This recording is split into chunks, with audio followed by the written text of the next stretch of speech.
বন্ধুরা, আজকে একটা নতুন গল্প নিয়ে আসলাম তোমাদের মাঝে। এটা সত্য এবং বাস্তব জীবনের ঘটনা। শেষ পর্যন্ত শোনার অনুরোধ রইল। শুনলে তোমার মধু চলে আসবে। দেরি না করে চলো শুরু করা যাক। আমি যখন ঘুমের মধ্যে আধঘুম অবস্থায় শুয়েছিলাম, তখন হঠাৎ করে লক্ষ্য করলাম কেউ যেন আমার সাথে খারাপ কিছু করার চেষ্টা করছে। তারপরেও আমি ঘুমের ভান করে পড়ে রইলাম। মনে মনে ভাবতে লাগলাম, দেখি লোকটি আমার সাথে কি করে। একটু পরেই আমি লক্ষ্য করলাম যে লোকটি আমার সবকিছু তুলে নেওয়ার চেষ্টা করছে। আমার কাছ থেকে আমার সম্মান, আমার ইজ্জত কেড়ে নেওয়ার চেষ্টা করছে। আমি ভয়ে হতভম্ব হয়ে গেলাম, কারণ আমার বয়স মাত্র 13 বছর। এছাড়াও রাতের অন্ধকারে আমার সাথে এরকম ধরনের অদ্ভুত আচরণ হচ্ছে। ভয়ে আমার ভিতরটা কেঁপে উঠছিল।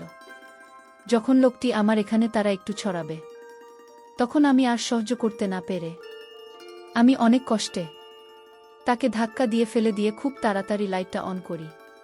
তারপর লাইট অন করে আমি যা দেখতে পেলাম তাতে আমার প্রায় পায়ের নিচ থেকে মাটি সরে যাওয়ার মতো অবস্থা হলো। বন্ধুরা, গল্পটি অনেক ইন্টারেস্টিং। আশা করি তোমরা পুরো গল্পটি খুব মনোযোগ সহকারে শুনবে। তবে গল্পটি শুরু করার পূর্বে তোমাদের নিকট আমার বিশেষ অনুরোধ, তোমরা অবশ্যই আমার চ্যানেলটি সাবস্ক্রাইব করে আমাকে সাপোর্ট করবে। হ্যালো বন্ধুরা, আমি সুস্মিতা আক্তার সুমি। আমার ডাক নাম সুমি। আমার বাড়ি ফরিদপুর। আমার বর্তমান বয়স 22। আজকে আমি তোমাদেরকে যে গল্পটি বলবো, তখন আমার বয়স ছিল মাত্র 13। ঘটনাটি হয়েছিল বন্ধুরা আমার আপন মামার সাথে, যেখানে আমার মামাই আমার জীবনের সর্বপ্রথম এত বড় সর্বনাশ করেছিল। আমার মামার বাড়ি আমাদের বাড়ি থেকে প্রায় 10 কিলোমিটার দূরে ছিল। গত গ্রীষ্মের ছুটিতে আমি আমার মামার বাড়িতে বেড়াতে গিয়েছিলাম। 15 দিনের জন্য গ্রীষ্মের ছুটি পেয়েছিলাম। খুব মজা করার উদ্দেশ্যে আমি আমার মামার বাড়িতে গিয়েছিলাম। খুব আনন্দ হবে সেখানে, মনে মনে খুব উল্লসিত ছিলাম। আর তাছাড়াও আগেও আমি মামার বাড়িতে যেতাম এবং আমরা মামা মামি আমি এবং আরও অন্যরা সবাই মিলে খুব আনন্দ করতাম। খুব মজা হতো সেখানে। যাই হোক, প্রথম দিন মামার বাড়িতে খুব আনন্দ উল্লাস করে আমি যখন রাতে শুতে যাব, ঠিক সেই মুহূর্তে মামা আমাকে ডাক দিয়ে বলল, মৌসুমী, তোর মা আমি অসুস্থ। কি জানি হয়েছে, সকাল থেকে মাথা নাকি প্রচণ্ড ব্যথা করছে, বিছানা থেকে উঠতে পারছে না। আর মৌসুমী, এদিকে সারাদিন আমি কাজ করে এসেছি, আমার শরীরটা ম্যাজম্যাজ করছে। গত পরশু আমি কবিরাজের বাড়ি গিয়েছিলাম। কবিরাজ আমাকে এই তেলটা দিয়ে বলল যে প্রতিদিন রাতে ঘুমানোর আগে এই তেলটা দিয়ে ঘুমাবেন। তবে তেলটি যাকে দিয়ে দেবেন তাকে বলবেন অবশ্যই তেলটি যেন প্রথম এসে নাক দিয়ে শুকে নেই। তারপর সে আপনার এখানে তেলটি দিয়ে যাতে খুব ভালোভাবে মালিশ করে দেন। মৌসুমী, গতকালকে আমি তোমার মামিকে দিয়ে এইভাবে তেলটা মালিশ করে নিয়েছিলাম, কিন্তু আজকে তো আর পারতেছি না। আজকে তোমার মা আমি খুবই অসুস্থ। এখন তুমি যদি কিছু মনে না করো, তাহলে দয়া করে আমার এখানে তেলটি দিয়ে একটু মালিশ করে দাও। পিছন দিকে তো আর আমি একা একা মালিশ করতে পারি না, তাই তোমার হেল্পও আমার খুবই প্রয়োজন। মামার মুখ থেকে এরকম ধরনের করুণ কথা শুনে আমি মামার এখানে এই তেল দিয়ে মালিশ করতে রাজি হয়ে গেলাম। কোনো দ্বিধা করলাম না, কারণ সে তো আমার আপন মামা। তারপর আমি মালিশ শুরু করতে যাব। যখন মালিশ শুরু করতে যাব, তখন মা বলল, মৌসুমী, সর্বপ্রথম তুমি এই তেলটাকে আগে শুকে নাও। তারপর 1-2 মিনিট পর কবিরাজ মশাই বলেছেন আমার শরীরে মালিশ করার জন্য। আমি মামার কথা অনুযায়ী তেল থাকে কিছুক্ষণ শুকলা। সুখের সাথে সাথে আমি অনুভব করলাম যেন আমার সমস্ত মাথা ঝাঁকি দিয়ে উঠেছে, সমস্ত শরীরটা ঝাঁকি দিয়েছে। কেমন জানি একটা ঝাঝালো ঝাঝালো ভাব আমার কাছে লাগল। তাতে আমি কিছু মনে করলাম না। আমি ভাবলাম হয়তো এটা এই তেলের একটা অন্যরকম পাওয়ার। তারপর আমি তেলটাকে আমার ডান হাতে নিলাম। তারপর মামার পিছনের দিক থেকে যে জায়গায় ব্যথা অনুভব করে সে জায়গায় দিতে শুরু করলাম। মামা খুব আরাম পাচ্ছিল মনে হচ্ছে আর বলছিল, মৌসুমী, তুই তো খুব ভালো করে মালিশ করতে পারিস। এত সুন্দর মালিশ তুই শিখেছিস কোথা থেকে? আমি বললাম, মামা। আমার বাবারও এরকম ধরনের ব্যথা করত। ছোটবেলায় আমি বাবাকে এভাবে মালিশ করে দিতাম আর বাবাও খুব আরাম পেতে। বাবার কাছ থেকে মূলত এরকম সুন্দর করে মালিশ দেওয়া শিখেছি। মামা আমার কথা শুনে মুচকি হাসি দিল আর বল, তাই? আচ্ছা ঠিক আছে মা, তাহলে আমাকে একটু ভালো করে মালিশ দাও, আমি তোমার মালিশ পেয়ে খুব আরাম পাচ্ছি। একেবারে চোখে ঘুম চলে আসছে মামার মুখ থেকে এরকম ধরনের প্রশংসা শুনে। আমি খুব আনন্দ পেয়েছিলাম আর মামার এখানে মালিশ দেওয়ার জন্য খুব আগ্রহী হয়ে যাচ্ছিলাম, কারণ মামা আমার খুব প্রশংসা করছিল। বন্ধুরা, তোমাদেরকে একটি কথা বলে রাখি, মেয়েদেরকে কোনো কাজে যদি প্রশংসা করা হয় তাহলে সেই কাজে কিন্তু মেয়েদের আগ্রহ অনেকটা বেড়ে যায়। আমার অবস্থাও ঠিক সেরকমই হয়েছিল। মামার মুখ থেকে প্রশংসা আরও বেশি পাওয়ার জন্য মা আমাকে খুব ভালোভাবে মালিশ দিতে শুরু করলাম। এভাবে আমাকে প্রায় 10-15 মিনিট মালিশ দেওয়ার পর আমার কেমন জানি লাগছিল, মাথাটা কেমন জানি আমার হঠাৎ করে ঘুরে যাচ্ছিল। বুঝতে পারলাম না কি হচ্ছে। মাথাটা 2-3টা চক্কর মেরে উঠতেই আমি মামার এখানে শুয়ে পড়লাম। তারপর আর কি হলো বন্ধুরা, আমার কোনো হুঁশ ছিল না। কিন্তু এটা যে মামার একটা বড় রকমের চক্রান্ত ছিল তা আমি বুঝতে পারি নাই। এই তেলের মধ্যে হয়তো এমন কিছু মিশিয়েছিল যে কারণে 10-15 মিনিট পর আমি এভাবে পড়ে গেলাম। আর সকালে ঘুম থেকে উঠে দেখি আমার সব কিছু এলোমেলো অবস্থায় পড়ে রয়েছে। মনে হচ্ছে কেউ আমার সাথে ভয়ঙ্কর কোনো কিছু করেছে। আর আমার নিম্নাংশের অবস্থা একেবারে খারাপ হয়ে গেছে। আমি বুঝতে পারছি না তখন কি করব। হঠাৎ করে এরকম অবস্থা কি করে হলো? যাই হোক, মামা আমাকে খুব আদর করত, আমাকে খুব ভালোবাসে ছোটবেলা থেকেই। কিন্তু মামাকে তো আমি কখনো সন্দেহ করতে পারি না। সে তো আমার বাবার সমতুল্য। আমার বাবার চাইতেও আমার মামা আমাকে অনেক বেশি আদর করতে। আর সবচেয়ে বড় কথা হলো, আমি যখন মামাকে তেল দিতে গিয়েছিলাম, অর্থাৎ মালিশ করতে গিয়েছিলাম, তখন আমার মনে হচ্ছিল আমি মামাকে মালিশ দিচ্ছি। কিন্তু সকালে ঘুম থেকে উঠে দেখি আমি আমার রুমে শুয়ে আছি, কিন্তু মামা মামার রুমে শুয়ে আছে। সকালে ঘুম থেকে উঠে আমি সঠিকটা আন্দাজ করতে পারছিলাম না, মনে করতে পারছিলাম না রাতে ঘুমানোর পূর্বে আমার সাথে কি হয়েছিল। আমি সেটা ভুলে গিয়েছিলাম। আর তাছাড়া ও আমার বয়স ছিল খুবই কম, মাত্র 13 বছরের মাথায় আমার এত কিছু বোঝার ক্ষমতাও ছিল না। আমার মামার বাড়িতে আমি প্রায় 15 দিন থেকেছিলাম। 15 দিনের মধ্যে আমার সাথে 15 দিনই এরকম ধরনের অনাকাঙ্ক্ষিত ঘটনা ঘটেছে, যা আমি কখনো কল্পনাও করতে পারি নাই। প্রথম দিন তো আমি ভেবেছিলাম হয়তো আমি সেটা কোনো দুঃস্বপ্ন দেখেছি, বা রাতের বেলায় আমার স্বপ্নে কিছু হয়েছে, যে কারণেই আমার এই অবস্থা হয়েছে। কিন্তু দ্বিতীয় দিনেও আমি দেখলাম আমার একই অবস্থা। আর মা আমি আস্তে আস্তে তার শরীর আরও অসুস্থ হয়ে পড়ল। কিন্তু প্রতিদিনই মামা আমাকে দিয়ে এভাবে প্রথমে মালিশ করানোর নামে এই তেল তাকে শুকাতে। তারপর কিছুক্ষণ পরে আমি হুঁশ হারিয়ে ফেলতাম, আর কিছুই বুঝতে পারতাম না। তারপর আমার সাথে অদ্ভুত ধরনের কিছু হতো। আমি সকালে কিছু বলতে পারতাম না, মনে করতে পারতাম না। শুধু এটুকুই বুঝতে পারতাম যে রাতে কেউ আমার সাথে খুব বাজে আচরণ করেছে, তা আমার এলোমেলো অবস্থা দেখে খুব ভালোভাবে বোঝা যাচ্ছে। মামার বাড়িতে বেড়াতে যাওয়ার প্রায় 10 দিন হয়ে গেল। প্রতিদিন আমি এভাবে মামাকে তেল মালিশ করতে যাই। তারপর আমার হুঁশ চলে যায়।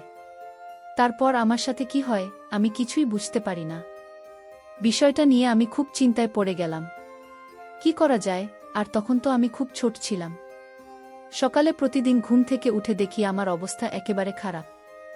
আমার সব কিছু এলোমেলো হয়ে আছে। মনে হচ্ছে কেউ আমার সাথে খুব বাজে আচরণ করে। প্রতিদিন কি আমার সাথে এরকম ধরনের বাজে আচরণ করে? আমি কিছুই বুঝতে পারছিলাম না। কি করব ভেবে কোনো কিছু পাচ্ছিলাম না। হঠাৎ করে আমার মাথায় একটি বুদ্ধি আসলো।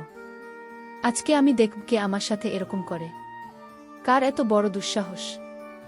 আর তাছাড়া মামার বাড়িতে মামিমা মা আর আমি ছাড়া অন্য কেউ তো নাই। তাহলে আমার সাথে কি এরকম আচরণ করে? আমি তো কোনো কিছু ভেবে পাচ্ছিলাম না। আর মামা আমার সাথে এরকম আচরণ করবে তা তো আমি কোনোদিন কল্পনাও করতে পারিনি।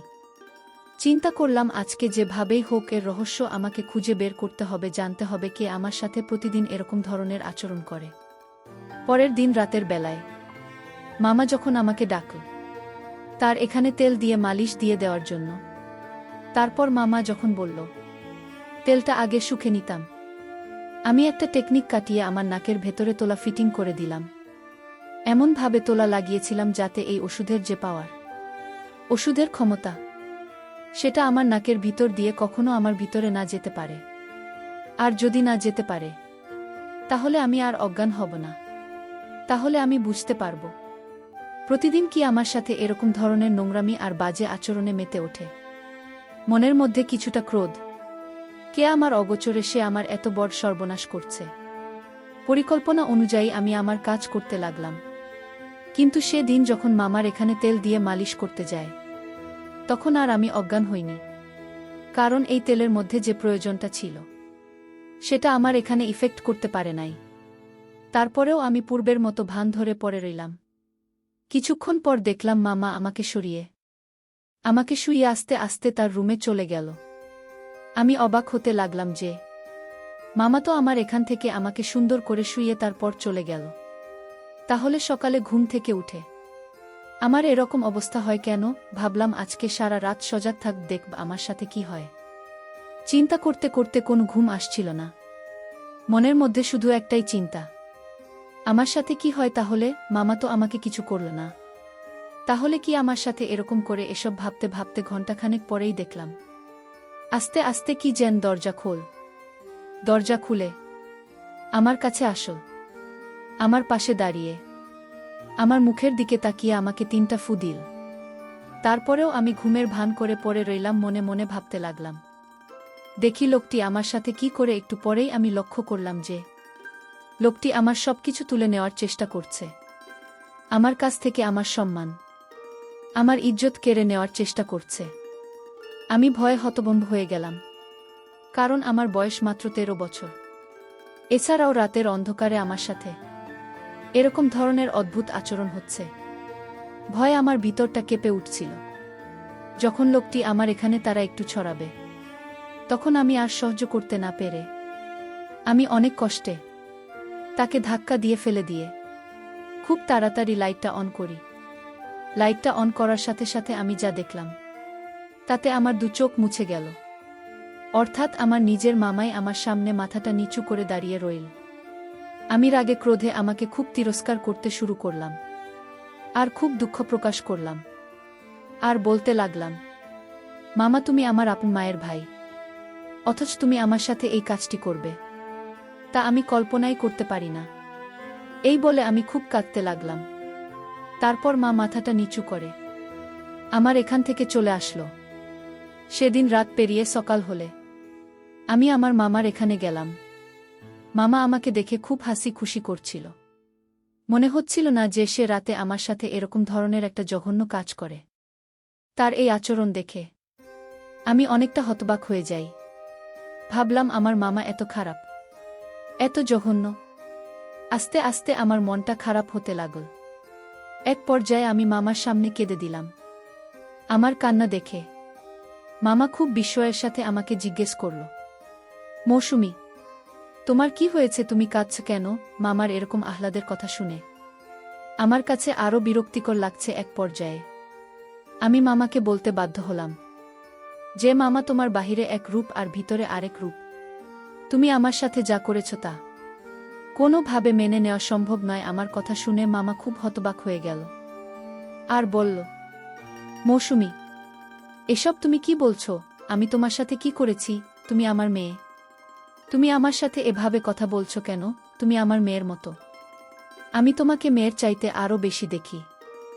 আর মৌসুমী আমার সাথে এভাবে কথা বলছো কেন? তখন আমি বললাম, মামা তুমি রাত্রে আমার সাথে জঘন্য আচরণ করো নাই, আমি যখন ঘুমিয়েছিলাম। মা বলল, কি বলছে আমার সুমি? আমি রাতে তোমার ঘরে যাব কেন? মামার কথা শুনে আমি আরও হতবাক হয়ে যাই। ভাবলাম কি হচ্ছে আমার সাথে? স্পষ্ট আমি যেখানে মামাকে দেখতে পেলাম সেখানে মামা এখন অস্বীকার যাচ্ছে। আজকে তাহলে পুরো বিষয়টি আমি ভালো করে দেখব, বরাবরের মতোই। যখন রাত হলো, তখন ঠিক যখন আমার সাথে সেই রকম ধরনের ঘটনা ঘটতে যাবে, এই মুহূর্তে আমি আমার রুম থেকে বেরিয়ে গেলাম, গিয়ে অন্য কোথাও লুকিয়ে রইলাম। কিছুক্ষণ পর লক্ষ্য করে দেখলাম আমার মামাই আমার রুমে ঢুকছে। আপনি খুব ভালো করে লক্ষ্য করে দেখলাম লোকটি যখন আমার রুমে গিয়ে প্রবেশ করল, তখন আমি খুব তাড়াহুড়া করে আমার রুমে চলে গেলাম। মামা রুমে চলে গিয়ে দেখি মামা তার রুমে ঘুমিয়ে রইল। তখন আমার মনের ভিতর অনেকটা ভয় কাজ করছিল। ভাবলাম আমাকে আমি নিজের চোখে দেখে আসলাম, তার রুমে ঘুমিয়ে রইল, তাহলে সেই লোকটিকে দেখতে তো হুবহু আমার মামার মতোই দেখা যায়। ঘটনাটি দেখে আমি খুব ভয় পেয়ে গেলাম। ভয় পেয়ে আমার মা আমাকে ঘুম থেকে গিয়ে ডেকে তুললাম, আর পুরো ঘটনাটি আমাকে বিস্তারিত বললাম। তারপর মা বল, মাসুমি, এই জন্য তুই আমার সাথে এরকম ধরনের আচরণ করতে, তাই না? আমি বললাম, জি মামা। মামা সম্পূর্ণ বিষয়টি বুঝতে পারল। বোঝার পর বলল, আগামীকালকে আমি তোমাকে কবিরাজ বাবার কাছে নিয়ে যাব। হয়তো তোমার সাথে কোনো অপশক্তি রাত্রে বসবাস করে, তোমার সাথে আমার রূপ ধরে জঘন্যতম কাজ করে, আর এই অপশক্তি তোমার ক্ষতি করার চেষ্টা করছে। পরের দিন সকালে মামা এক কবিরাজ বাবার কাছে আমাকে নিয়ে গেল। কবিরাজ বাবা মাকে খুব ভালো করে পরীক্ষা করে দেখল। তারপর আমার মা আমাকে বলল যে তোমার ভাগ্নের সাথে এক দুষ্টু জিন বসবাস করে এবং প্রতিদিন রাতে তার সাথে খুব বাজে আচরণ করে। আর সবচেয়ে মজার ব্যাপার হলো, তোমার ভাগ্নের সাথে এই ঘটনাটি ঘটায় তোমার রূপ ধরে। তারপর বাবার কথা শুনে আমি হতবাক হয়ে গেলাম। তারপর আমি বললাম, কবিরাজ বাবা, এখন করণীয় কি? তারপর কবিরাজ বাবা বলল, তুমি কোনো চিন্তা করো না, আমি 1 সপ্তাহ চিকিৎসা করে তাকে ভালো করে ফেলতে পারব। তুমি তোমার ভাগ্নিকে 1 সপ্তাহ নাগাদ ফজরের নামাজের পরপরই অন্ধকার থাকা অবস্থায় আমার কাছে নিয়ে আসবে। তারপর পুরোপুরি 1 সপ্তাহ চিকিৎসা করার পর আমার মধ্যে আর এরকম ধরনের কোনো লক্ষণ আমি দেখতে পাইনি। মনে হচ্ছিল যেন আমি পরিপূর্ণ সুস্থ হয়ে গিয়েছিলাম। কবিরাজ বাবা আমাকে একটি তাবিজ দিয়েছিল। তাবিজটি অনেক শক্তিশালী ছিল বটে। যতক্ষণ এই তাবিজ ছিল, ততক্ষণ আমার মধ্যে কোনো অপশক্তি আর কাজ করতে পারি নাই। বন্ধুরা, এখন আমি পুরোপুরি সুস্থ। তোমাদের দোয়ায় এখন আমি খুব ভালো আছি। পরিশেষে বন্ধুরা, আমি তোমাদেরকে বলবো, দুনিয়াতে হয়তো এরকম কিছু অদ্ভুত ব্যাপার আছে, যে ব্যাপারগুলো ডাক্তার বা অন্য কোনো চিকিৎসায় তাদের কিছুই করতে পারে না। এরা এক ধরনের অপশক্তি। হয়তো এটাও বিধাতার কোনো এক সৃষ্টি, যা কোনো না কোনো কারণে মানুষের ক্ষতি করার চেষ্টা করে। অনেক সময় আমরা হয়তো এসব বিষয়কে তুচ্ছতাচ্ছিল্য মনে করে এড়িয়ে চলি, কিন্তু বাস্তবতা যে কখন কার জীবনে কোনটা সত্য হয়ে দাঁড়ায় তা কখনো বোঝা যায় না। আমাদের প্রত্যেকটি মানুষেরই উচিত প্রত্যেকটি ছোটখাটো বিষয়ে সিরিয়াস ভেবে নেওয়া। তাহলে হয়তো আমাদের জীবনে এরকম ধরনের অপ্রত্যাশিত ঘটনা থেকে বেঁচে থাকা সম্ভব। বন্ধুরা, আজকে এই পর্যন্তই। আবারও আসব তোমাদের মধ্যে নতুন কোনো ভিডিও নিয়ে। ভিডিওটি যদি তোমাদের ভালো লাগে তাহলে একটি লাইক দাও। প্রতিদিন আমি তোমাদেরকে একটা করে নতুন গল্প উপহার দিব, তাই তোমাদেরকে অনুরোধ করে বলছি, তোমরা যদি এরকম ধরনের ইন্টারেস্টিং গল্প পেতে চাও, তাহলে দয়া করে আমার চ্যানেলটি সাবস্ক্রাইব করো। পরিশেষে তোমাদের সকলের সুস্বাস্থ্য কামনা করি। ভিডিওটি দেখার জন্য তোমাদের সকলকে অসংখ্য ধন্যবাদ।